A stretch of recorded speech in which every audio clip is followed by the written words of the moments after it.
persis. Lalu karena itu dari DPR memang untuk bagian yang mengatasi perundungan di sekolah, ya benar mengatasi di sekolah. Tapi di luar itu banyak hal yang mungkin dilakukan oleh DPR juga, tapi oleh yang lain. Tapi dilakukannya tetap secara tuntas. Jadi bukan peraturan, misalnya peraturan dilakukan dengan adil, tapi bagaimana jika keadilan tidak dijalankan? Apa yang akan dilakukan? Jadi masalah sekarang itu sudah terlanjur menjadi serba kompleks. Karena itu kita lihat tambah lama tambah baik, tambah parah. Kalau misalnya berhasil diatasi dari beberapa segi saja, itu otomatis akan berkurang. Apalagi kalau di sekolah juga itu. Jadi sekolah tidak terlepas dari situasi di luar. Orang itu sudah kesal di rumah, kesal di lingkungan, akhirnya di sekolah emosinya dilampiaskan juga. Dan kalau ini tidak ditindak, guru biarkan saja, maka jelas akan menjadi lebih parah. Tapi apakah guru bisa mengatasi? Guru juga perlu perlindungan. Perlindungan dari siapa? Kalau nanti akhirnya terjadi sesuatu dengan gurunya, maka ada yang melindungi, yaitu terutama dari aparat. Aparat juga supaya mengatasi secepat dan sebaik mungkin. Jadi apakah kalau sekarang kan terkenal kalau sudah anak orang pejabat, ya lain lagi perlakuannya. Anak orang kecil lain lagi. Tapi kita lihat apa yang terjadi. Seperti tadi contoh yang terjadi di Sumatera, itu kan orang-orang yang kecil. Tapi orang-orang kecil juga terbawa. Jadi mereka juga stres. Akhirnya bagi mereka juga ya porno. Ya sekarang film itu bagaimana diatasi supaya jangan sampai dilihat oleh anak-anak itu. Dan kalau dilihat, tuntaskan lagi. Tuntaskan siapa sih yang menyebarkan? Apakah yang menyebarkan itu tidak ikut salah? Jadi satu kejadian dituntaskan, bukan dibiarkan. Lalu kita lihat lagi bagaimana situasi bahwa mengajak kawan-kawan, apa artinya dibandingkan dengan dulu yang hanya perorangan. Kalau perorangan itu terjadi, maka pada setiap orang ada saja suatu kelainan, ada saja guru atau orang tua itu kurang perhatian, itu bisa saja. Tapi kalau sudah secara kelompok, artinya kejadian itu lebih massal dan menyangkut suatu penyebab yang lebih massal juga, bukan perorangan. Kalau perorangan bisa saja, kebetulan dia sakit jiwa. Sakit jiwa kan perorangan. Tapi sekarang kan bukan masalah sakit jiwa. Kalaupun sakit jiwa itu mengajak orang-orang terbawa. Kenapa mudah terbawa? Itu harus diatasi dan guru bisa mendeteksi, bisa mengatasi dalam tahap awal. Jika guru tidak bisa mendeteksi, maka baru dibuat kelompok yang lebih kuat.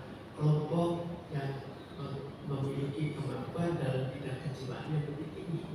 Jadi semua kos itu jadi murah. Jangan sampai kita langsung ada kelainan langsung lebih tinggi. Akhirnya istilahnya itu tidak cost efektif. Jadi akhirnya yang kita lakukan itu secara sangat menyeluruh. Jadi kita melihat dari segi murid, dari segi orang tua itu diajak jika murid itu bermasalah, dan bukan orang tua itu tidak peduli dan menyalahkan pada guru. Tapi sekarang yang terjadi apa? Orang tua menyalahkan pada guru. Guru tidak mempersoalkan masalah kepandaiannya. Apakah ada gunanya jika murid itu jadi pandai tapi tidak bermoral? Itu harus diperhatikan. Bagaimana negara kita selanjutnya? Lebih baik ilmu kurang tapi bermoral. Jadi akhirnya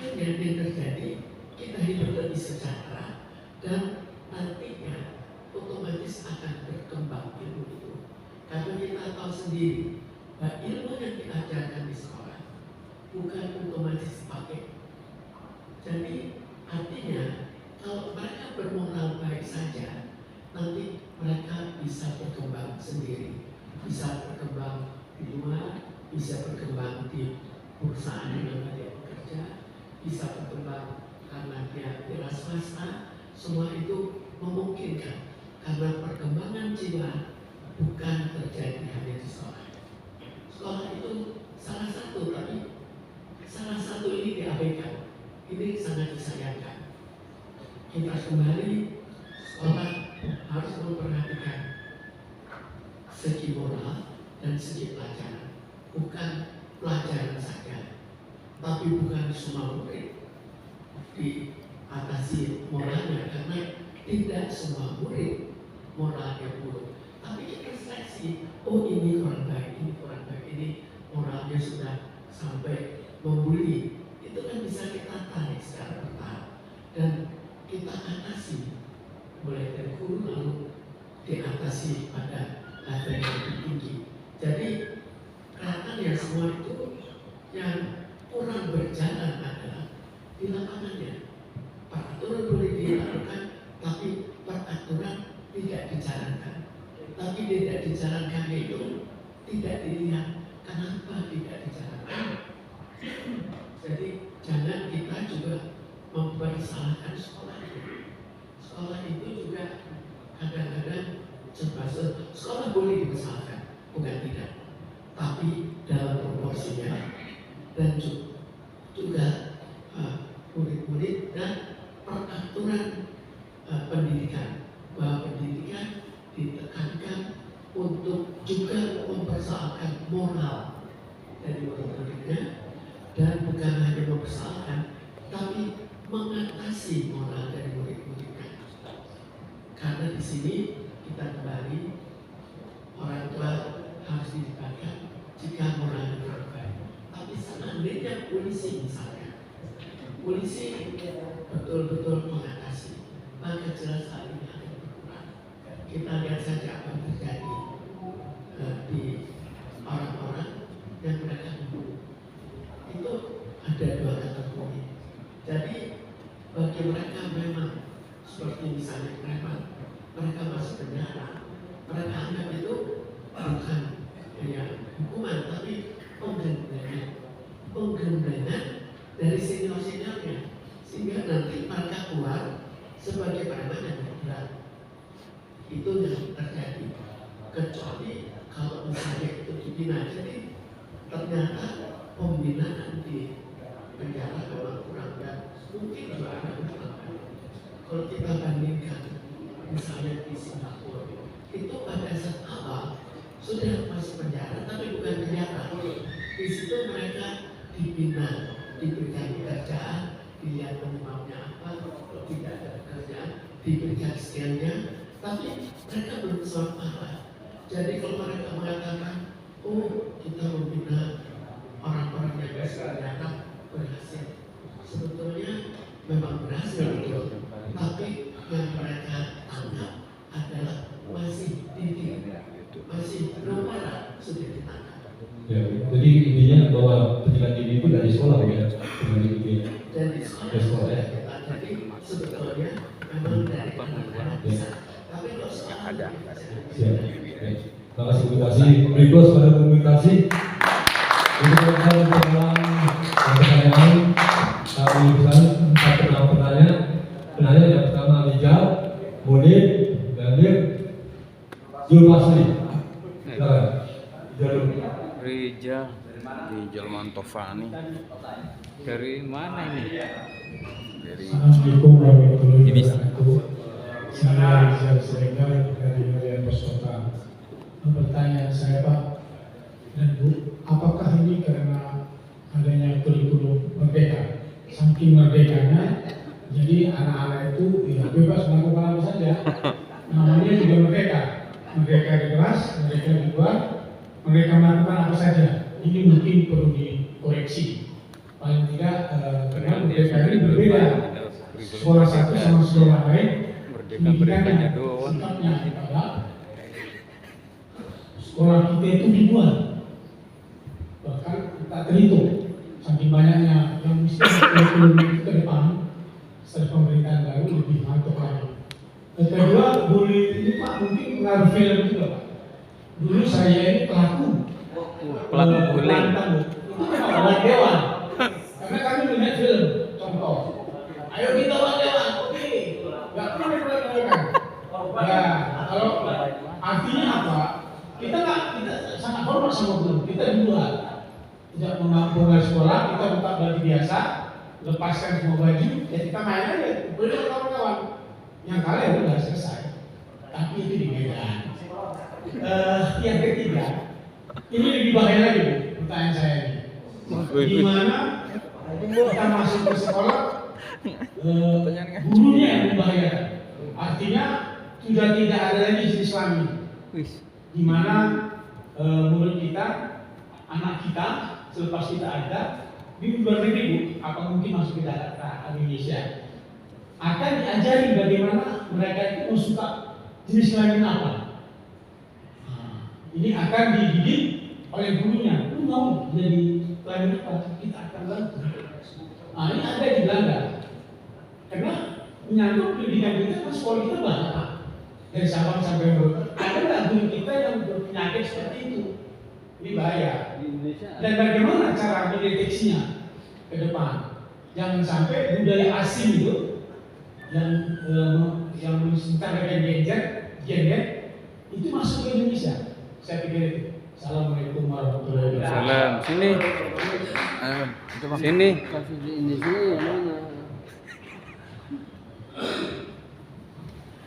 Ya, terima kasih yang saya hormati Bapak Saiful Huda, Ibu Dr. Mintarsi. Pertanyaan pertama yang saya garis bawahi apa yang disampaikan oleh Bapak Saiful Huda, yang pentingnya adalah karena kita ini kan bernegara Pak, kita punya pemerintahan, jadi yang memang penting dilakukan reward and punishment itu kan. Karena kalau perundungan terjadi di dalam lingkungan sekolah pada jam sekolah, ya memang tanggung jawab sekolah dan tanggung jawab para guru, itu hal yang sudah umum lah. Jadi bagaimana DPR ya menjalankan fungsinya untuk agar hal yang disampaikan tadi benar-benar berjalan, gitu kan Pak ya. Mana ada koordinasi juga dengan Kemendikbud, jangan sampai meledak lagi di daerah mana yang terjadi pada saat jam sekolah, dan apalagi perundungan yang di dalam lingkungan sekolah, itu bahaya sekali gitu. Nah, kemudian yang saya garis bawahi juga yang Bapak Saiful sudah sampaikan adalah penegakan hukum. Ya benar, memang umumnya kita bagaimana? Kami pun sebagai wartawan, ya udah aman lagi.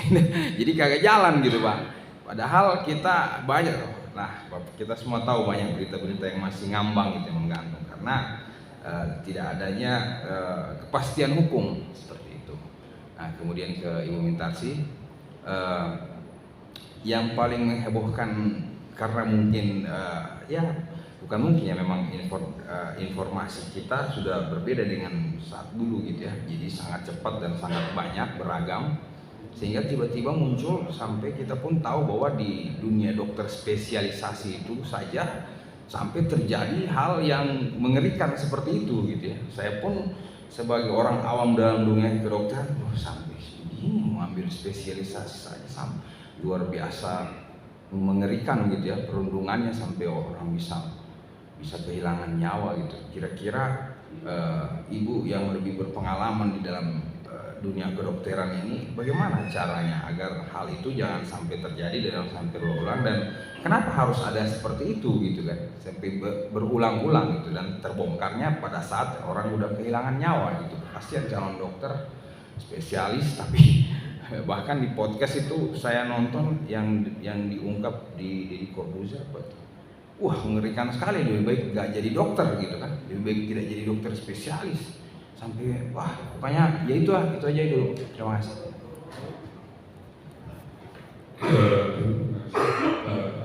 Kami Saiful Huda dan saya ini bertanya, menegaskan bahwa apakah pendidikan akidah akhlak kalau di zaman saya dulu sejak SD itu sudah ada, apakah sekarang masih ada? Karena dengan pendidikan akidah akhlak, ketuhanan dan moral, tata krama dan sebagainya, ini akan menanamkan kepada anak punya rasa tanggung jawab terhadap dirinya, terhadap perbuatannya itu akan lebih besar. Misalnya sekarang seolah-olah anak-anak atau remaja bahkan orang dewasa kurang tanggung jawabnya terhadap perbuatan diri, tidak merasa bahwa ini boleh, bahwa ini tidak boleh, bahwa ini haram, ini halal, ini berdosa, dan ini akan mendapat imbalan neraka, surga dan sebagainya. Jadi jangankan membunuh, menyakiti, menghina itu kan berdosa. Kesadaran seperti ini nampaknya sekarang ini tidak dimiliki oleh anak-anak kita. Sementara kalau saya SD dulu, akidah akhlak itu kan begitu kuat, sehingga bagaimana sikap murid terhadap guru begitu memberi hormat sangat besar. Begitu juga gurunya terhadap anaknya sangat momong, kalau dalam bahasa Jawa itu momong, mengayomi, didik, membina dan seterusnya. Lalu apakah dalam kurikulum sekarang ini itu masih ada? Kalau tidak ada kan ini bahaya. Bahwa kesadaran terhadap Tuhan, akan nilai-nilai ketuhanan, akan dosa, akan ada surga dan neraka dan sebagainya. Dan ini sebagai tanggung jawab kemanusiaan terhadap hak asasi manusia, atau mungkin kalau sekarang boleh dikatakan bisa dilanjutkan adalah sosialisasi 4 pilar terhadap anak-anak, terhadap remaja, terhadap mahasiswa dan seterusnya, sehingga kesadaran akan kemanusiaan itu akan lebih tinggi. Jadi itu saja mungkin Kang Saiful Huda, apakah pendidikan ini perlu akidah akhlak dihidupkan kembali. Terima kasih.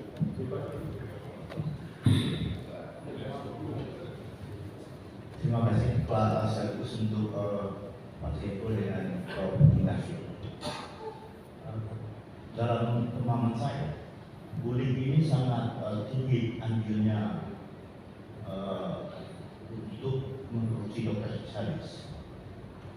Karena seharusnya seorang spesialis itu bisa selesai 4 tahun, itu bisa mulai. Ambil pun dia bisa selesai dalam 4 tahun, tapi setelah dia selesai, mentalnya sangat tidak normal. Karena dia berbakat lagi menjadi pelaku. Kalau siklus ini tidak diputus, saya yakin bullying akan tetap terjadi dalam segmentasi pendidikan tinggi. Ini bicara pendidikan tinggi. Sebab untuk perlakuan remaja keluar itu kan satu disiplin dimulai. Ini yang kasat mata ini yang setelah dia selesai pendidikan yang jelas-jelas akan mengurus kesehatan publik. Nah, bagaimana jadinya kalau dia bertanggung jawab secara akademik untuk mengurus kesehatan publik, sementara dia sendiri secara psikologi bermasalah? Maaf, saya bilang penjahat. Sekalipun Anda spesialis, tapi Anda punya bakat sebagai penjahat. Itu hasil dari pendidikan Anda di residen-residen itu. Maaf, Pak Saiful, saya tak emosional. Karena saya sekarang menjadi konsultan dari 2 aponan saya yang saat ini sudah menghadapi bullying. Saya entertain dia dengan Anda latihan bela diri. Kalau berhadapan dengan fisik, layani. Saya siapkan beberapa akses sampai ke kepolisian. Sebab dia sendiri pun saya ini tidak bisa melapor. Dia punya ketakutan traumatik yang sangat mendalam. Ancamannya nggak akan lulus sampai mati. Ancaman sampai begitu. Ini kan udah gaya non akademik ini. Ya kita dia tahu ini tiap hari, bro. Kedapat hina terus. Nggak pernah ada bully itu. Kami mengedukasi yang hina itu dengan kode etik. Nggak pernah kita bully ya. Kita edukasi dengan baik kok. Tapi kenapa di dunia kedokteran ini terjadi? Menurut saya solusinya memang harus ada semacam pemberlakuan psikologi yang dalam untuk memutus siklus ini. Suka nggak suka itu dilakukan misalnya dalam waktu 8 tahun. Jadi ada 2 periode yang mahasiswa PPDS itu diterima dalam program PPDS itu setelah mereka lulus psikotes. Ini tentang memutus mata rantai. Kalau nggak melakukan psikotes yang sangat jelimet, ini akan kebobolannya. Dalam konteks psikotes tadi, itu harus ada kemauan negara. Saya bikin satgas deh mengawasi PPDS ini. Benar-benar udah parah pas itu. Parah betul. Kalau dalam kasus Penanja itu jam 9 selesai jam dinasnya, nanti jam 11 malam ditelepon lagi. Apa yang diminta semuanya?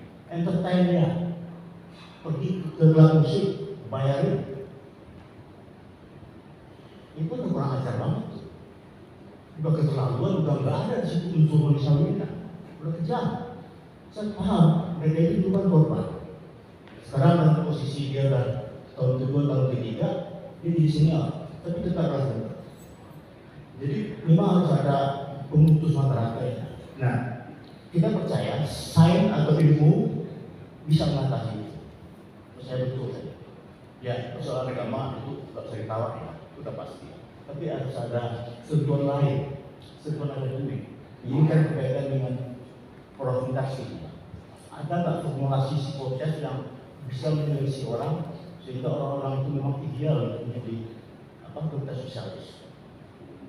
Karena mengabaikan faktor psikotes ini, kita secara nasional juga mengalami keguncangan politik dengan berbagai isu yang sekarang terjadi di media sosial. Disebut kubu bapai. Saya nggak itu gagal psikotes. Kita nggak disiplin kepada sebuah ilmu. Karena kita lebih mengutamakan ilmu politik. Karena dia anak si anu, sains diabaikan. Sekarang jadi ibu nasional. Nah itu kosnya terlalu mahal. Ini sangat penting persoalan psikotes itu yang kejiwaan itu sangat penting. Pada itu sangat penting. Nah, kalau di yang tinggi itu sudah kita selesaikan dengan sebuah sistem yang menjadi dalam waktu untuk 8 tahun saja, saya pikir PPDS akan berubah kok. Contohnya IPDN, kan aman aja setelah dikeroyok oleh publik. Itu fakta Bung Dinasti. IPDN itu sekarang kondusif loh. Tapi memang dikeroyok. Kalau nggak dikeroyok nggak bisa. Jadi substansinya pasal ini kan ada dua nih. Kalau saya mohon DPR-nya bikin satgas mengawasi, memprotokol ke imunitas. Ada nggak formulasi khusus psikotes yang untuk mencari orang yang ideal untuk spesialis ini? Oke, sebentar masuk pertanyaan tersebut. Nanti mungkin dari ketua komisi dulu sebelumnya, juga Ibu Kasih dulu ya.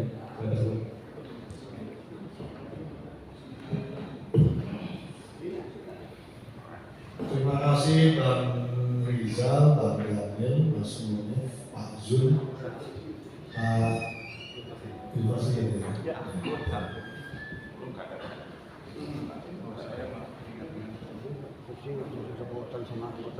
Pertanyaan Bang Rizal ini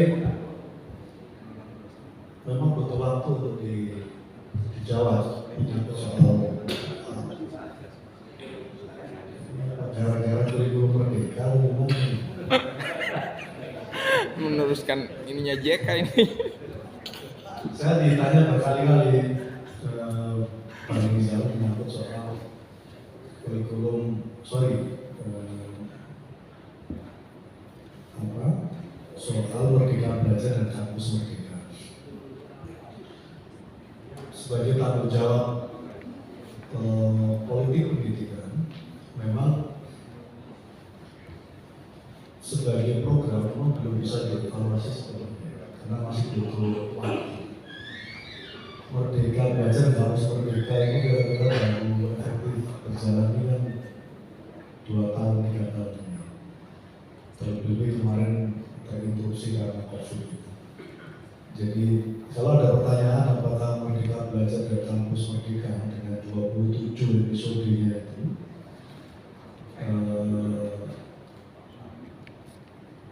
berdampak buruk atau tidak, berdampak pada kemunduran pendidikan kita atau tidak, itu belum bisa dijawab.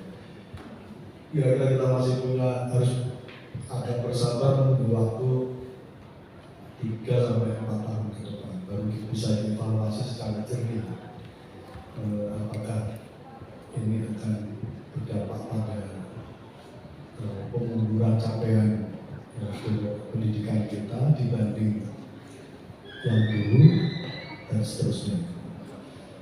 Itu yang pertama. Tapi hampir pasti bullying,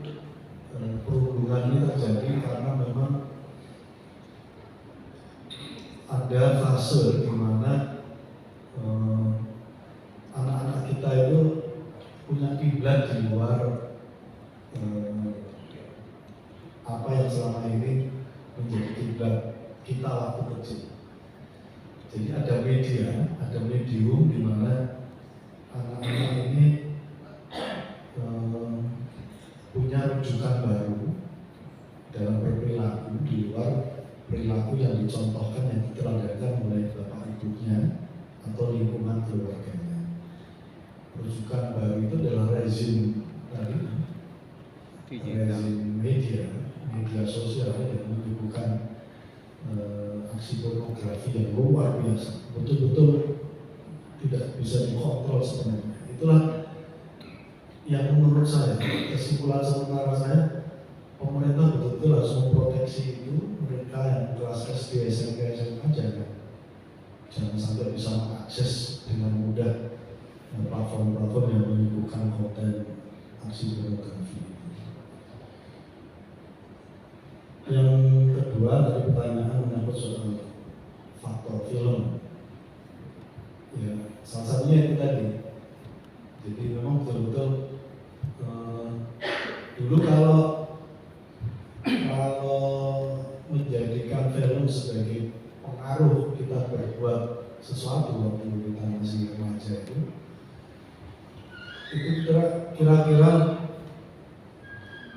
porsi pengaruh film dengan value yang lain itu lebih dominan value yang lain, akhirnya tindak bullying itu tidak terlalu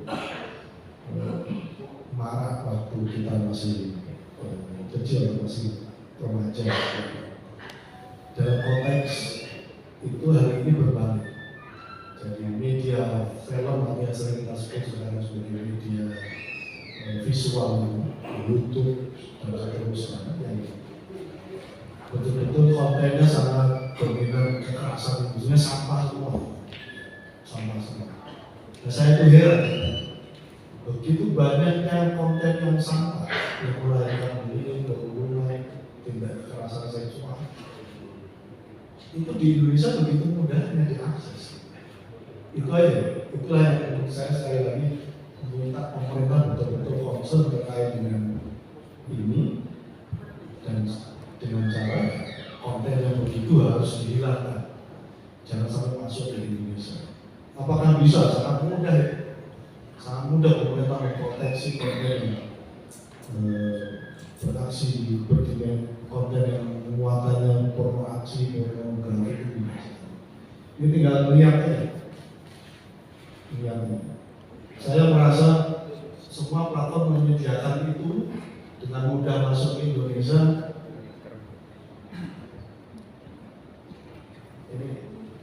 Ini saya sampaikan.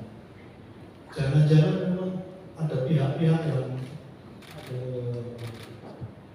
menikmati itu semuanya. Begitu mudahnya semua platform menempatkan konten yang sampah semua di Indonesia, yang tidak bisa ditempatkan konten sampah itu di negara-negara. Tapi ada yang menikmati atau jaminan negara. Saya protes keras dan itu saya kira perlu dilakukan penelitian bagi ya betul, guru menjadi guru hari ini tidak mudah. Jadi guru nggak cukup punya kompetensi pedagogi, guru tidak cukup punya kemampuan knowledge yang bagus, dan ini tantangan. Dulu menjadi guru itu paripurna, dia punya visi pengabdian, visi dan misi pengabdian, dia punya visi dan visi keteladanan. Dan hari ini ya, saya kira yang harus kita sampaikan sama-sama. Mas Daniel, ya itu yang saya rumuskan tadi.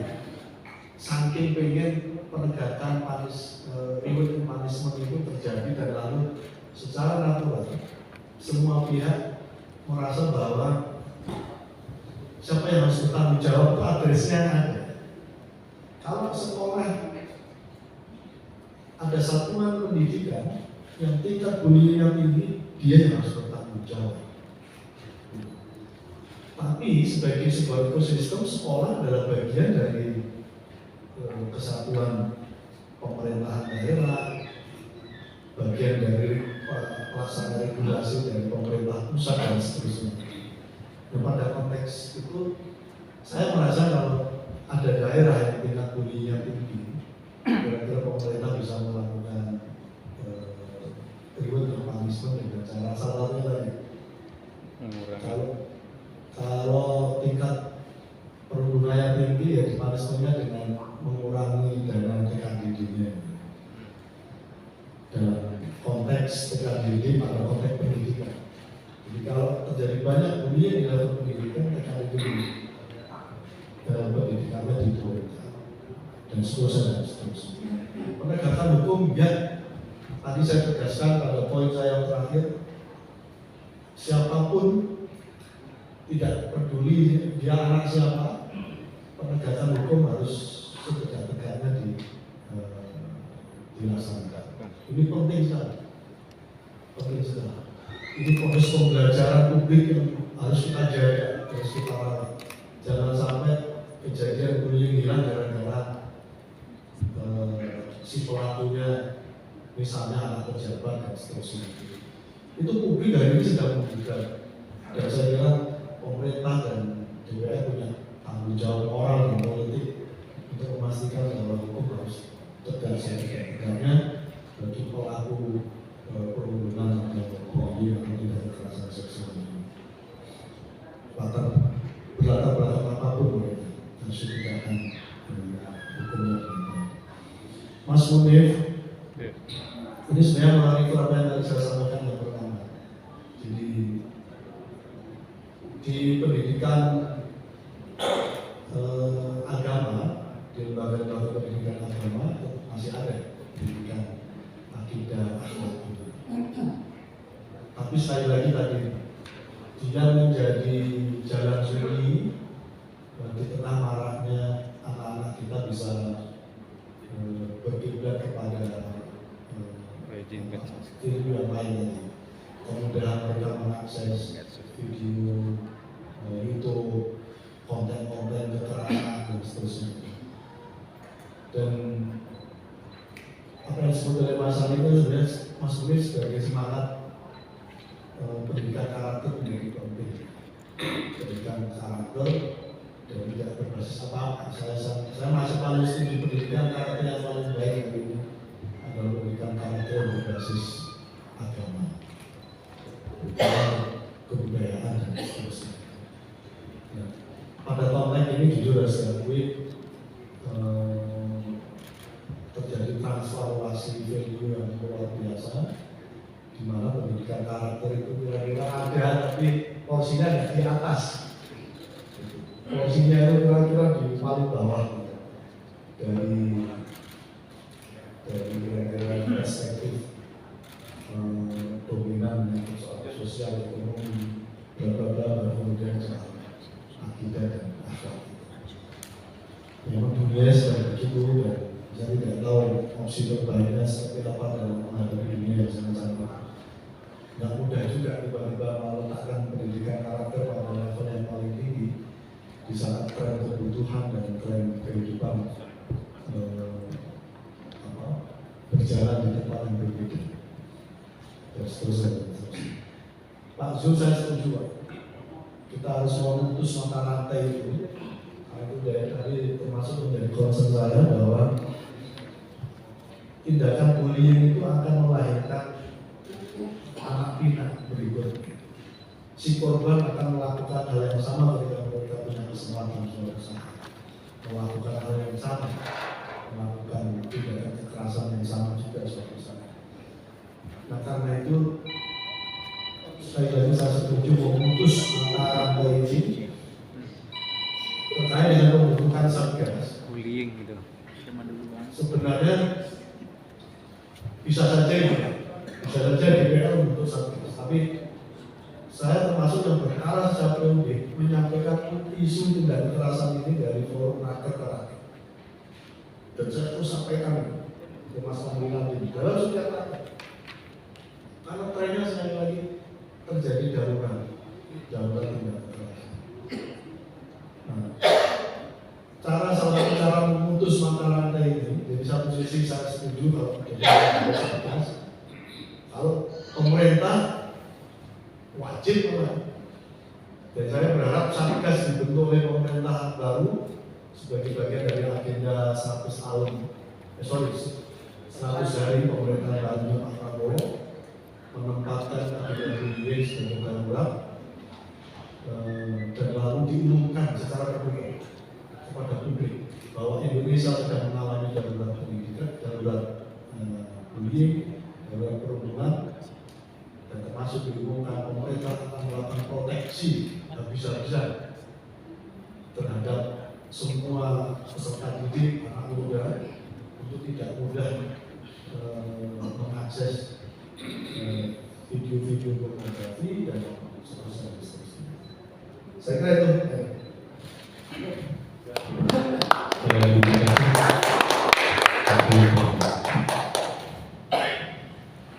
Saya gabung saja semuanya dari Mas Rizal, Mas Dani, Mas Amir, dan Mas. Jadi di sini memang banyak dikritik masalah guru. Tapi kalau kita tinjau kembali, apakah sebelumnya guru yang salah? Kita lihat, guru gajinya berapa? Sekarang kalau gajinya terlalu kecil, dia otomatis tidak disokong oleh murid-muridnya. Jadi sekarang dulu ada rencana guru gajinya diberikan. Apakah ini bukan salah satu persoalan dan harus kita atasi? Jadi kalau kita lihat dari negara-negara yang maju, itu mereka memikirkan dua hal sebagai hal yang utama, bukan sebagai hal satu-satunya, tapi sebagai hal utama, yaitu pendidikan dan kesehatan. Kalau dua itu diatasi, maka anak-anaknya akan lebih baik daripada yang lain. Kita ambil contoh yang dulu Sri Lanka, sayangnya sekarang sudah tidak berlaku karena ada satu masalah yang besar. Tapi dulu mereka yang nomor satu dipikirkan adalah pendidikan guru. Kemudian nomor dua adalah kesehatan. Jadi yang terjadi adalah bahwa mereka lebih baik daripada negara sebelumnya. Karena kita juga lihat bahwa semua itu bukan tergantung pada negara, tapi juga sumber daya alam. Kalau Indonesia itu sumber daya alamnya luar biasa, sayangnya kurang dimanfaatkan sebagaimana mestinya. Lalu kalau kita lihat ini satu dalam guru ya, jadi guru kita perhatikan kalau kita memang mau pendidikan menjadi lebih baik, bukan lebih baik dalam hal ilmunya, tapi secara keseluruhan. Lalu kita lihat guru sekarang ada. Kalau kita mau tidak guru bagaimana? Jadi memberikan gaji kan besar, kemudian guru dididik bagaimana seharusnya. Lalu kita lihat pendidikan, apakah betul pendidikan agama itu sekarang? Pendidikan agama apa yang beda pendapat? Jadi kalau pendidikan agama sebetulnya kita bedakan agama secara ilmu atau agama secara mental. Kita berkepribadian sesuai dengan agamanya atau ilmu itu akan berbeda. Jadi kalau dulu seperti kalau di sekolah juga yang dilakukan adalah diberikan pendidikan tapi diikuti. Jadi yang kita atasi adalah kelakuan tingkah lakunya. Jadi agama itu baik, tapi ikutilah dari segi tingkah lakunya betul-betul sesuai dengan agama dan bukan hanya berdebat saya beragama, saya beragama.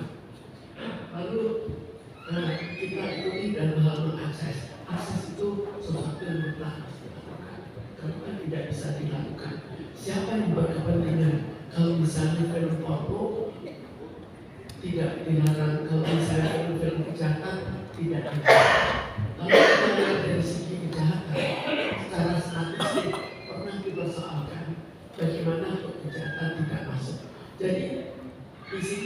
ada suatu kesulitan dalam hal bahwa kalau kejahatan kita tidak boleh masuk, maka kasihan yang tidak berniat jahat, dia tidak bisa mencegah dirinya. Jadi dia lihat orang jahat, dia tidak tahu bahwa itu jahat. Jadi kita tetap untuk orang yang mencegah supaya dia tidak terkena kejahatan dan yang jahat. Tapi dari jahat, kalau dilakukan statistik, maka apa yang paling tidak boleh? Yang paling tidak boleh bukan masalah kejahatannya, tapi masalah tata cara yang banyak diikuti, dan itu yang paling berbahaya itu secara statistik negara. Lalu kita lihat tadi dari masalah yang dalam hubungannya dengan pendidikan dan pendidikan spesialis. Jadi kenapa dulu tidak terjadi? Ini pendidikan spesialis, orang yang dididik dia punya stres dalam pelajaran, tapi tidak ada stres lain. Kalau sekarang tanya berapa harga pendidikan? Apakah kalau misalnya hanya mengikuti yang diberikan dari negara, apakah itu cukup? Maka mereka membuli, kamu harus bayar. Semua ditagih karena jika tidak bisa melanjutkan pendidikan dengan baik.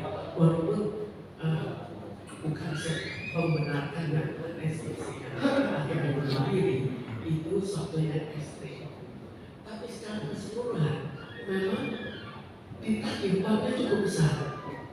Jadi bukan lagi yang menentukan itu bukan kepandaian lagi, tapi menentukan kamu punya uang atau tidak punya uang.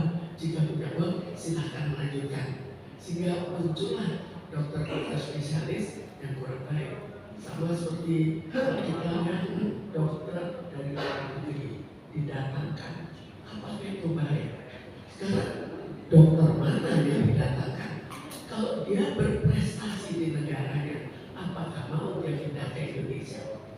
Jadi kalau yang didatangkan di negaranya bagus pendidikannya, tapi yang paling gagal dikirim ke Indonesia, bagaimana itu perlu dipertanyakan dan perlu dipikirkan. Dokter kriminal. Yang terakhir masalah psikotes. Jadi psikotes itu tidak semudah itu. Saya bukan psikotes, jadi lebih ke arah komunikasi. Tapi sebetulnya psikotes itu tidak semudah itu, karena bisa dibayangkan dibuat psikotes yang banyak. Akhirnya apakah tidak ada yang juga? Lalu kita lihat di kepolisian, jadi tidak tahu masih berjalan ke psikotes itu. Apakah ada yang berhasil menseleksi polisi-polisi yang akhirnya bertindak sebagaimana seharusnya. Jadi kita lihat bahwa kalau dilakukan tes itu hanya suatu awal, tapi kita bisa saja silakan masuk, kita ada koordinasi, tapi selanjutnya diikuti di lapangan apa yang terjadi dan ditindak sebagaimana seharusnya, dan diberitahukan bahwa jika kamu melakukan ini, maka kamu harus itu jalannya waktu. Jika melakukan suatu tindak kekerasan, ya jadi jelas itu sudah ada. Walaupun tindak kekerasan itu tidak begitu mudah, diberikan kesempatan untuk direhabilitasi. Lalu apakah kita tidak bisa kembalikan? Tapi juga ada persyaratan bagi aparat juga kalau memang melakukan tindakan kriminal, kenapa tidak disebut? Itu satu-satunya, karena itu salah satu tindak penyidikan.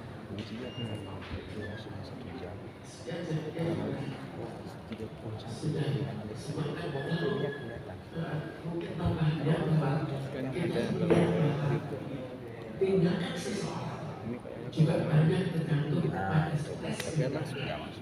Karena itu di sekolahnya jangan dibuat suasana stres.